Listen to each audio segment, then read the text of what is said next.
Tua palavra é luz para os meus caminhos. Tua palavra é lâmpada para os meus pés.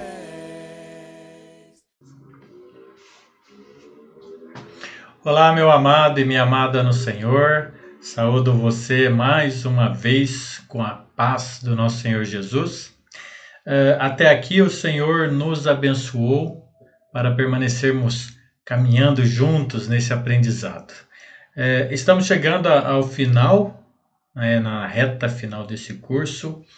E, aliás, antes de iniciarmos a aula, eu quero compartilhar uma breve meditação para que possamos entrar nesse estudo com objetivo, com propósito, ok? Vamos meditar em João capítulo 17, versículos 20 a 23. Em João 17, vemos então a conhecida oração do Senhor Jesus. O Senhor Jesus orou pelos seus discípulos, aqueles discípulos que estavam ali com ele. E a partir do 20, diz assim: minha oração não é apenas por eles, rogo também por aqueles que crerão em mim no futuro, por meio da mensagem deles, para que todos sejam um, Pai, como tu estás em mim e eu em ti. Que eles também estejam em nós, para que o mundo creia que tu me enviaste. Dei-lhes a glória que me deste, para que eles sejam um, assim como nós somos um. Eu neles e tu em mim. Que eles sejam levados à plena unidade, para que o mundo saiba que tu me enviaste e que os amaste como igualmente me amaste. De acordo com o que já estudamos até aqui, se você analisar as palavras que se repetem nesse texto, você vai entender o que estava na mente do Senhor Jesus enquanto ele estava orando a Deus. Mas para não restar dúvida, eu vou falar para você as palavras aliás, algumas palavras que se repetem, não vamos estender aqui nesse pequeno texto. Mas olha só, unidade e a preposição para. E unidade são sinônimos, significando concordância, conformidade, harmonia, único e homogêneo. Lembra quando se pega os ingredientes para fazer uma massa de bolo? A farinha, os ovos, o leite, o óleo, você mexe, bate ali até ficar uma massa homogênea, até ficar uma única massa. Então a ideia aqui de único de homogêneo nesse sentido de único, ok? De unidade. Eu entendo que há muitas pessoas que já poderiam ter entregue suas vidas ao Senhor Jesus, mas não fazem porque não existe unidade. Não existe unidade. Para você ter ideia, no seu bairro deve ter no mínimo umas 3 igrejas que se dizem cristãs, porém com procedimentos diferentes. Não há unidade. Não há entendimento entre as igrejas para que, seguindo a Bíblia, sejam uma. Sejam a igreja que estava na mente de Deus. Veja a terceira linha aqui desse texto. Que eles também, nós hoje, no futuro, né? E os que crerão amanhã, que eles estejam em nós. Estejam em nós, sentido de unidos, estejam unidos, uma só igreja. Para preposição, finalidade, objetivo, que o mundo creia que tu me enviaste. A penúltima linha também, que eles sejam levados à plena unidade. Plena harmonia total. Harmonia total. Para propósito, novamente, propósito, finalidade, que o mundo saiba que tu me enviaste. Não tendo unidade, o mundo não crê que Deus enviou Jesus. O Senhor Jesus está orando aqui para quebrar isso, para ter unidade. A igreja que Jesus estabeleceu é uma só. Quando Pedro responde à pergunta do Senhor Jesus sobre quem ele é, o próprio Senhor Jesus diz lá em Mateus 16:18: estabelecerei a minha igreja. Jesus não diz estabelecerei as minhas igrejas, mas ele diz estabelecerei a minha igreja. A multiforme sabedoria de Deus, a multiforme graça de Deus não tem nada a ver com as muitas formas de igrejas espalhadas por aí, como muitos líderes religiosos alegam. Não tem nada a ver com isso. E aí fica uma pergunta para mim e para você, para meditarmos. Há unidade nas igrejas, nas denominações espalhadas pelo Brasil e o mundo?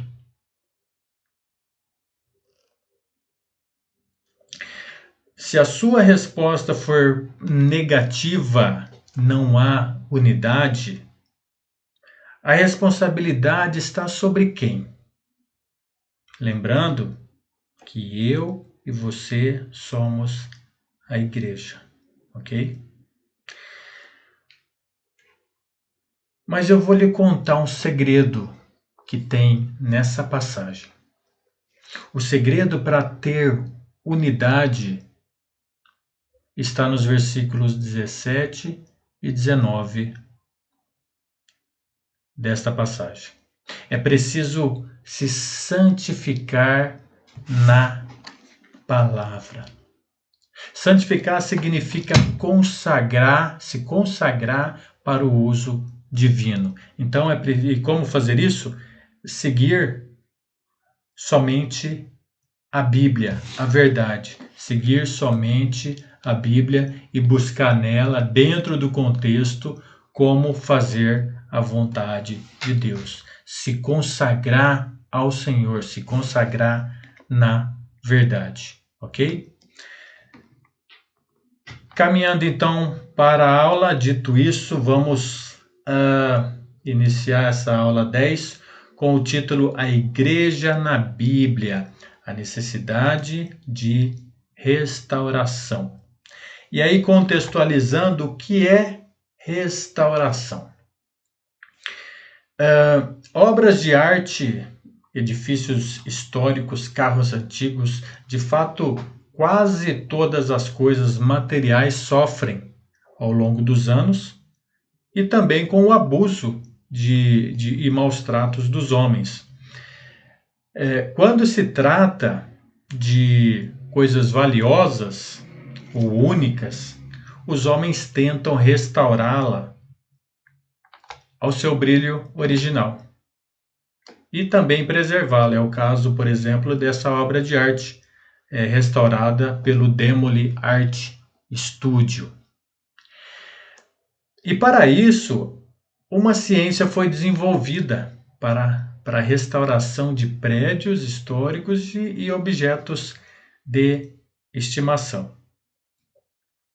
Agora, vamos analisar do ponto de vista da igreja.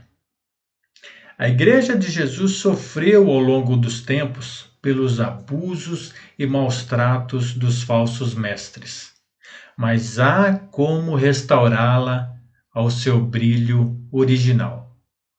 Existe algo mais valioso do que a igreja de Cristo, do que a igreja de Deus? Restaurar essa preciosa igreja que estava na mente do Senhor Jesus ao seu brilho original deve ser o alvo e esforço de todo aquele que pretende obedecê-lo. Esse estudo nos ajudará a dar um pontapé inicial à restauração da Igreja do Senhor, em qualquer comunidade, Vamos lá? O primeiro ponto aqui é a igreja na Bíblia. A igreja nos apresenta, né, uma série de informações baseadas nas quais podemos entender a natureza da igreja, natureza da eclesia, dos chamados para fora, as suas características, a sua forma, o seu culto e como ela deve funcionar.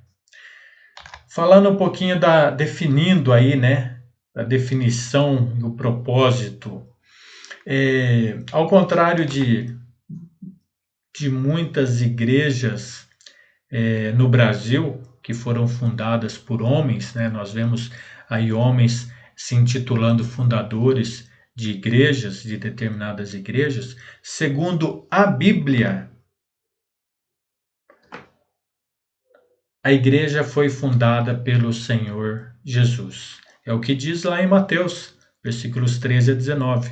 Indo Jesus para os lados de Cesareia de Filipe, perguntou aos seus discípulos: quem diz o povo ser o Filho do Homem? Respondendo Simão Pedro, disse: tu és o Cristo, o Filho do Deus vivo. Então Jesus lhe afirmou: também eu te digo que tu és Pedro, e sobre esta pedra, sobre esta afirmação, edificarei a minha igreja. Então veja que Jesus é o alicerce da igreja. A igreja de Jesus ela não foi formulada por nenhum ser humano, mas ela foi rascunhada por ele no seu coração e declarada após a afirmação de Pedro de que ele era o Cristo. E embora mais tarde Pedro tenha feito uma excelente pregação no dia de Pentecostes, que levou inclusive ao arrependimento e conversão de quase 3.000 pessoas, lá Atos 2:36 a 41, o mérito não foi dele, não foi de Pedro, mas do Espírito Santo, que havia descido para a honra e glória de Deus. Pedro foi apenas um instrumento escolhido. Qualquer pessoa que aceita Jesus como seu Salvador, entrega a sua vida a ela, entrega a sua alma a ela, passa a ser um instrumento para fazer a vontade de Deus na igreja.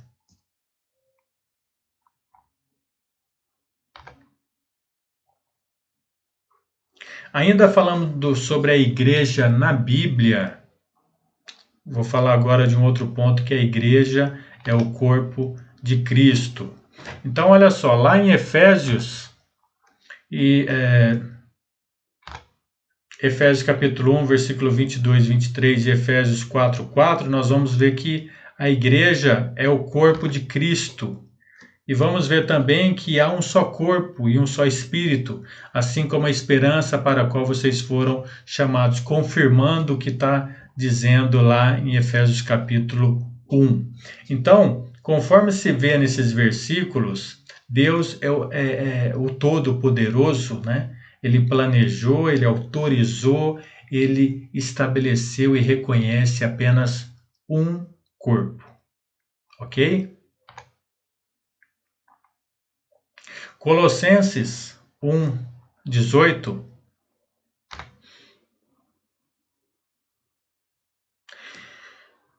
podemos ver que Jesus é o cabeça, é a autoridade total. Jesus é o único líder máximo e todas as determinações partem unicamente dele, por meio das Sagradas Escrituras, ok? Um outro ponto é que os primeiros cristãos dedicavam-se ao ensino dos apóstolos, Atos 2:42, e perseveravam na doutrina, né? Continuavam firmes na doutrina, no ensino dos apóstolos e na comunhão, no partir do pão e nas orações. A igreja ela não pode ser instituída, ou melhor, a igreja ela não pode instituir a sua doutrina, mas ela deve seguir apenas a doutrina dos apóstolos. Nós vemos nas Escrituras que essa doutrina ela foi deixada pelo Senhor Jesus aos apóstolos e, consequentemente, eles escreveram cartas para as igrejas, ok? Um quarto ponto é que a igreja é chamada na Bíblia de coluna e fundamento da verdade. 1 Timóteo, nós podemos ver isso. 2 Timóteo também. E também Tito vai falar sobre essa importância. Então, olha só. Lá em 1 Timóteo, vemos que a responsabilidade da igreja é ensinar e praticar cada verdade contida na palavra de Deus. E por isso é que a doutrina deve ser mantida. Paulo deixa claro, mostra um modelo, para ser seguido. Aliás, veja que Paulo lá em Timóteo, ele mostra um modelo para a igreja, para ser seguido, que é a sã doutrina, e também em Tito, ele reforça de que deve ser de acordo com a sã doutrina. Então, mostra aí um modelo, um padrão a ser seguido. Não deve ser de outro modo, ok? Existe um modelo, existe um padrão, está aqui, a gente precisa conhecer esse modelo, ok? Um outro ponto é que a igreja é um grupo ou comunidade dos santos em Cristo.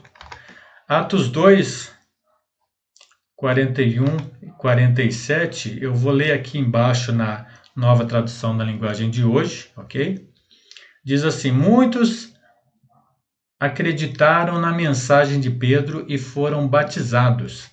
Naquele dia, quase 3.000 se juntaram ao grupo dos seguidores de Jesus. Louvavam a Deus por tudo e eram estimados por todos.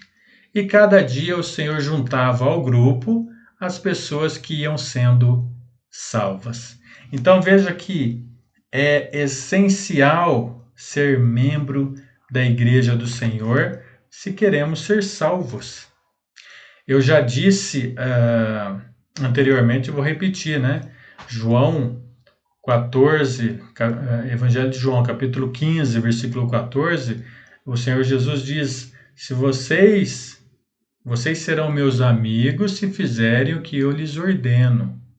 Então, fica aí uma pergunta, para nós. Você é membro da Igreja de Jesus? É membro da Igreja de Deus? Ok? No sentido de fazermos a vontade de Deus. Caminhando, a igreja não é uma organização, mas sim um organismo.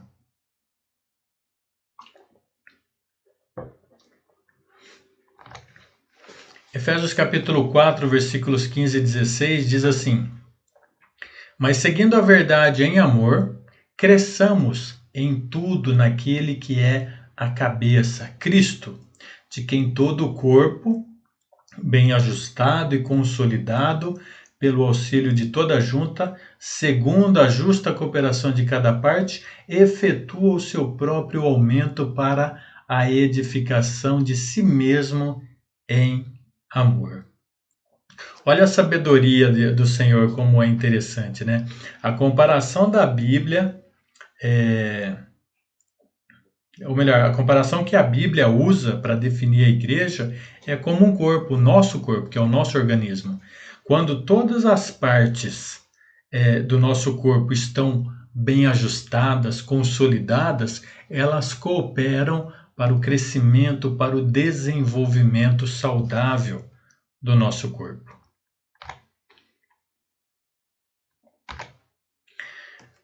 Mateus também, Mateus 23, versículos 5 a 12, você pode estar lendo aí também. Nós vamos ver que a única hierarquia que existe na igreja é esta: Cristo é o cabeça e todos os outros são irmãos em iguais, ou melhor, iguais em importância, né? Embora com funções, obviamente, e responsabilidades diferentes, todos são irmãos. E olha só o que o Senhor Jesus diz: aquele que quer ser maior, aquele que quer ser importante. O maior entre vocês deverá ser servo. Nós vamos falar um pouquinho mais sobre isso na próxima aula. O que significa servo, o que é esse maior, o que é esse importante. Algumas versões vão falar quem quiser ser importante, ok? Vamos ver isso na próxima aula.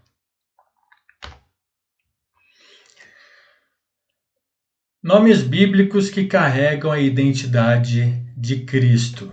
Então, uma vez que a Bíblia deve ser a nossa bússola para fazer a vontade de Cristo, nós devemos, obviamente, seguir a Bíblia, correto?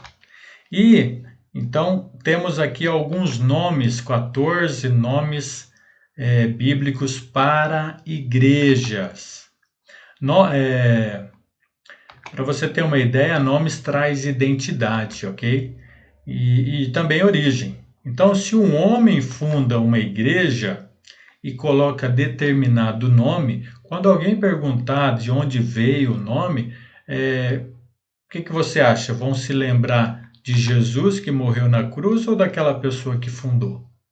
Então, nós temos que ter alguns cuidados, tá?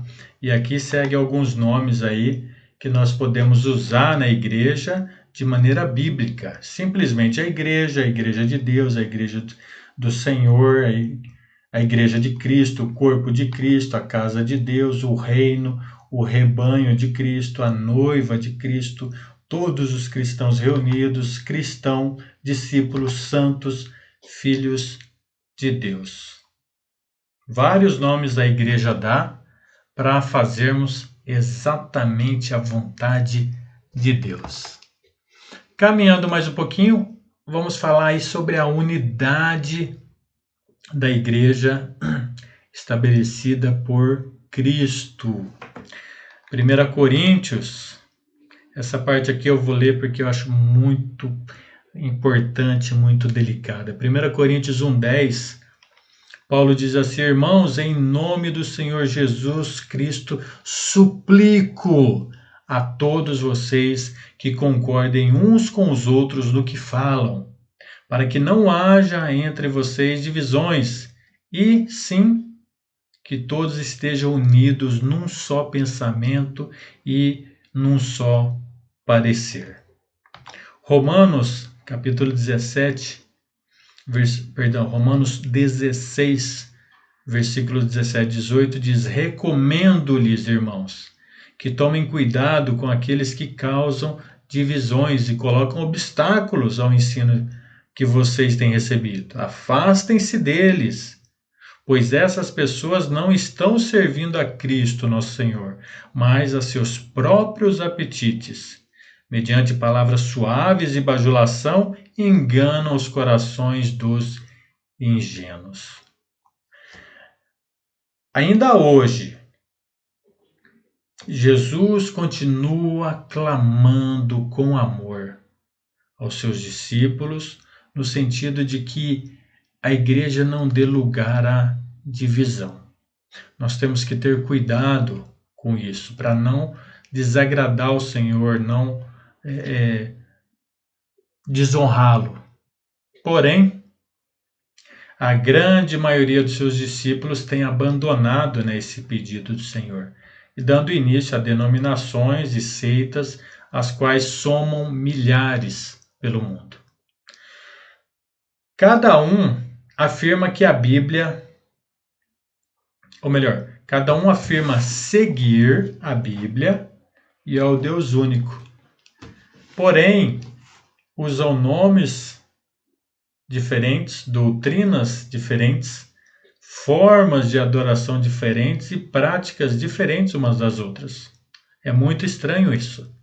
É um livro só, onde várias pessoas têm várias interpretações. É por isso que o nosso estudo é importante, para que a gente aprenda a interpretar a Bíblia, a ficar no contexto bíblico, a não desviar nem para a direita e nem para a esquerda. Que tipo de igreja o Senhor veio plantar na terra? Seria uma grande organização com muitos corpos designados por diferentes nomes, vivendo segundo os seus próprios credos e sem comunhão, sem unidade uns com os outros? Eu acho totalmente improvável isso. Uma vez que o Senhor Jesus orou por unidade, buscou por unidade e falou muito sobre unidade. O segundo ponto, falamos então sobre a igreja na Bíblia, o segundo ponto é que homens alteraram a forma, o padrão do cristianismo. Temos aqui um gráfico com a linha do tempo da Igreja do Senhor e, infelizmente, com suas alterações, mudança de padrão, mudança de forma, que deram origem a diversas ramificações contrariando a vontade de Deus. Veja que o ano 33 foi estabelecida a Igreja do Senhor. Em cerca de 325, o imperador Constantino teve uma visão e após ela ser concretizada, ele se converteu, entre aspas, né? E em seguida, ele convocou o Concílio de Nicéia, onde deu início à Igreja Católica. Olha só que mudança. Começaram aí, então, a mudança pelo imperador cristão. Em 381, após o Concílio de Constantinopla, presidida pelo imperador Teodósio, a Igreja cristã recebeu o nome de católica. E aí, em 1500, a gente vê aí que existe uma divisão na igreja hoje chamada ortodoxa da Igreja Católica Apostólica Romana, e a linha do tempo vai seguindo paralela à linha do tempo da Igreja do Senhor Jesus, ok? Então surge aí a Reforma Protestante lá em 1517. Essa reforma ela foi iniciada no começo do século XVI por Martim Lutero, que publicou 95 teses, né, no dia 31 de outubro de 1517. Martim Lutero protestou, então, em frente a uma das igrejas principais católicas, né, e contra diversos pontos doutrinários da Igreja Católica Romana. Então, o que aconteceu, né? A partir daí, então, surgiram várias outras igrejas. Só que em 1800 surgiu algo interessante aqui, olha, surgiu um movimento de restauração da igreja primitiva. E aí tiveram vários homens aí, Alexander Campbell, Thomas Campbell, Walter Scott e muitos outros que trabalharam para fazer uma restauração. Olha só, houve uma reforma em 1500 e em 1800 houve uma restauração. Depois 1900, cerca de 1900 mais ou menos, finalzinho de 1800, surge aí as chamadas igrejas pentecostais. E aí estamos em 2021 com algumas, ou melhor, com nenhuma mudança, né? Mas o que eu quero trazer aqui é qual foi o problema dos reformadores. Eles fizeram uma reforma e não uma restauração. E qual a diferença entre restauração e reforma? Vamos dar uma olhadinha aqui, olha só. Está havendo aqui uma reforma, ok? Olha só a reforma acontecendo. Aconteceu então uma reforma. Ok? A reforma protestante ela trouxe mudança na forma, mudança no padrão, dando início a outras diferentes igrejas.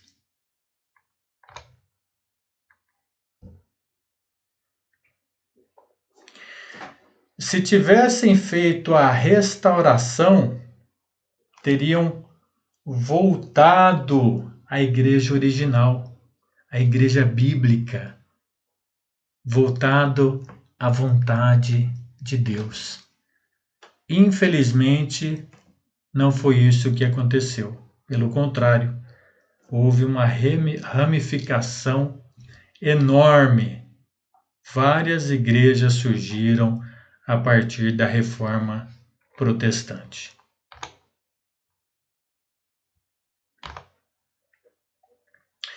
As igrejas fundadas por homens destruíram a simplicidade e mudaram muito das características da igreja primitiva, transformando-a numa instituição humana. E a razão dessas alterações está no fato dessas igrejas funcionarem com base em uma autoridade e organização humana, as quais inclusive receberam nomes de acordo com a vontade humana. Desta forma, passou a ser o homem e não Deus quem determina como a igreja deve ser, como deve adorar, como deve se organizar e como deve funcionar. A maior parte das igrejas e religiões surgiram a partir da alegação de que alguém, da alegação de alguém que afirmou ter recebido uma nova revelação, completando assim a mensagem divina e entregando à humanidade aquilo que faltava. Será que é isso mesmo? Como que a gente pode ter certeza disso? Eu prefiro ficar com o que diz lá no final de Apocalipse, né? Apocalipse 22, versículos 18 a 19. Declaro a todos os que ouvem as palavras da profecia desse livro: se alguém lhes acrescentar algo, Deus lhe acrescentará as pragas descritas nesse livro. E se alguém retirar alguma palavra desse livro de profecia, Deus tirará dele a sua parte na árvore da vida e na cidade santa que são descritas neste livro.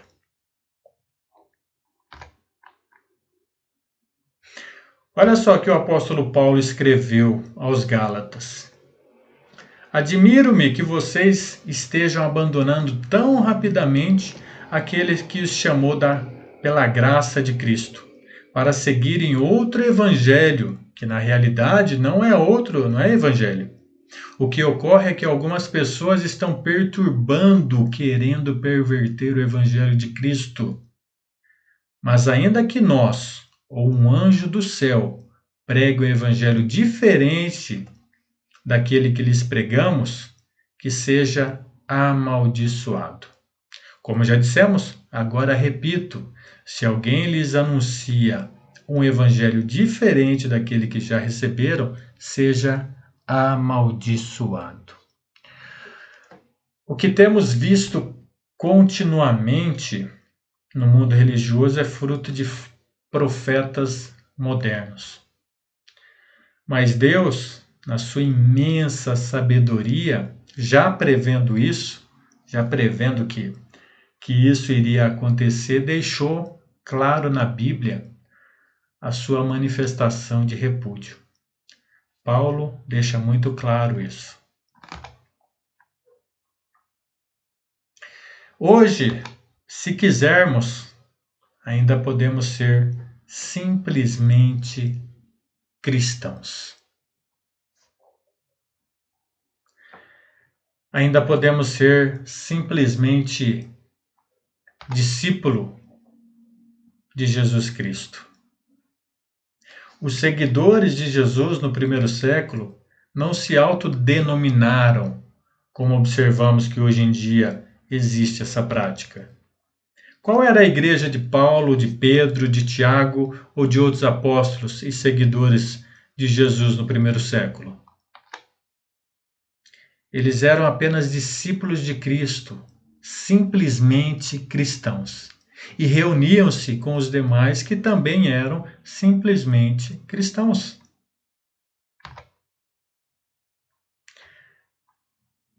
Veja o que Paulo diz em 1 Coríntios capítulo 3, versículos 4 a 8. Pois quando alguém diz, eu sou de Paulo, e outro, eu sou de Apolo, não estão sendo mundanos? Afinal de contas, quem é Apolo? Quem é Paulo? Apenas servos por meio dos quais vocês vieram a crer, conforme o ministério que o Senhor atribuiu a cada um. Eu plantei, Apolo regou, mas Deus é quem fazia crescer. De modo que nem o que planta, nem o que rega são alguma coisa, mas unicamente Deus que efetua o crescimento. O que planta e o que rega tem um só propósito, e cada um será recompensado de acordo com o seu próprio trabalho. Quando decidimos fazer unicamente a vontade de Deus, nos tornamos seus servos. Quando fazemos o contrário, nos tornamos mundanos.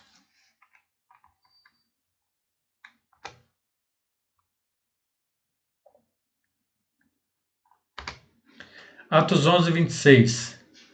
E quando o encontrou, levou-o para Antioquia. Assim, durante um ano inteiro, Barnabé e Saulo se reuniram com a igreja e ensinaram a muitos. Em Antioquia, os discípulos foram pela primeira vez chamados cristãos. Os seguidores de Jesus do primeiro século receberam o nome que acataram por identificá-los como seguidores de Jesus, como pessoas de Cristo, como cristãos.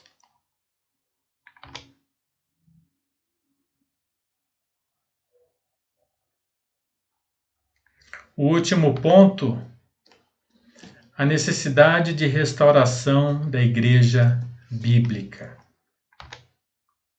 João capítulo 15, versículos 9 a 11. Como o Pai me amou, assim eu os amei.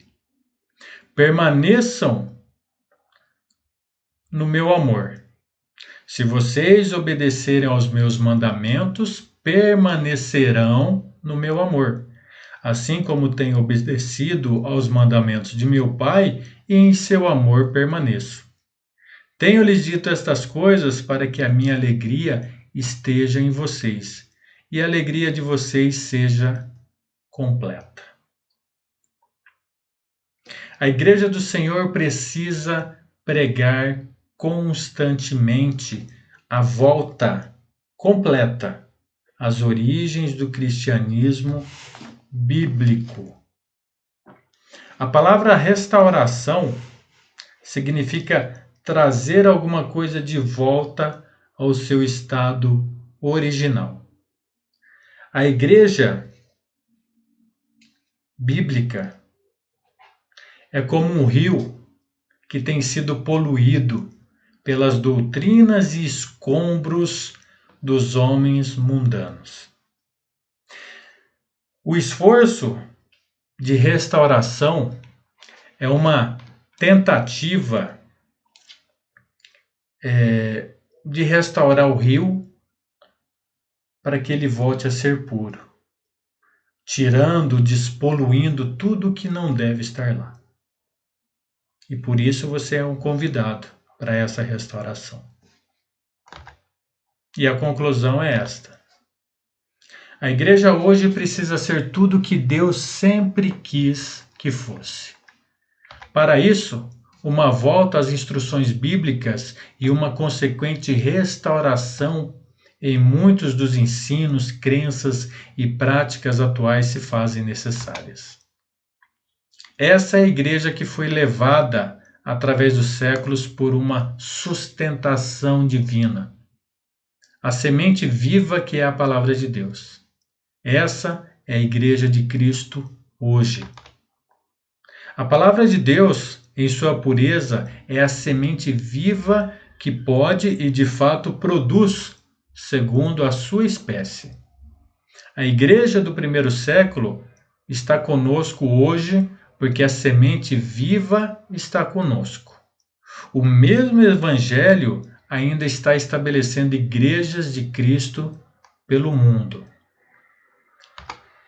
A Igreja de Cristo foi estabelecida há quase 2000 anos e ainda tem a mesma organização, as mesmas expressões de adoração e a mesma doutrina.